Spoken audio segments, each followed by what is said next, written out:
নমস্কার, অপর্ণা রান্নাঘরে তোমাদের সবাইকে স্বাগত। আজ তোমাদের সঙ্গে শেয়ার করব লঙ্কা বাটার একটি রেসিপি। তো চলো দেরি না করে দেখে নেওয়া যাক আমার আজকের এই রেসিপি। প্যানে কিছুটা তেল দিয়ে দিচ্ছি কাঁচা লঙ্কা, তবে এই লঙ্কায় কিন্তু খুব বেশি ঝাল নেই।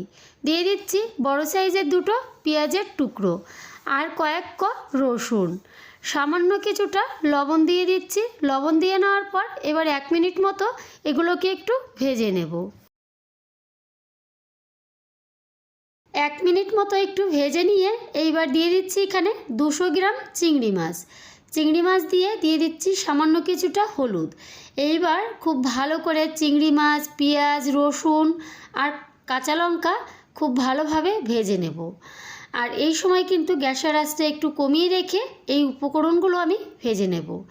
আমার এই ভিডিওটি ভালো লাগলে লাইক, কমেন্ট, শেয়ার অবশ্যই করবেন।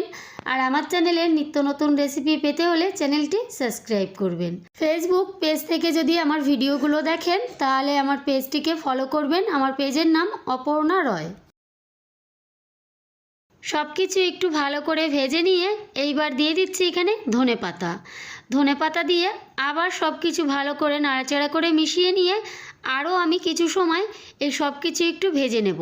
যত সময় না এর মধ্যে দিয়ে তেল ছেড়ে দিচ্ছে তত সময় আমি এভাবে অনবরত নাড়াচাড়া করতে থাকবো আর এই সব কিছু ভেজে নেব।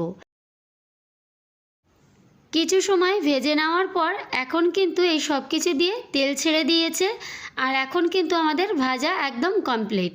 এবার আমি গ্যাসের আঁচটা বন্ধ করে দিয়ে নামিয়ে এটা খুব ভালোভাবে ঠান্ডা করে নেব। এদিকে একটা মিক্সচার বাটি নিয়েছি, বাটির মধ্যে এইবার এই ভেজে রাখা চিংড়ি মাছ, লঙ্কা, পেঁয়াজ, রসুন, ধনেপাতা এই সব কিছু আমি দিয়ে নিচ্ছি। আমি এখানে মিক্সচার বাটিতে করে বেটে নিচ্ছি, তোমরা চাইলে শিলনোড়ায়ও বেটে নিতে পারো।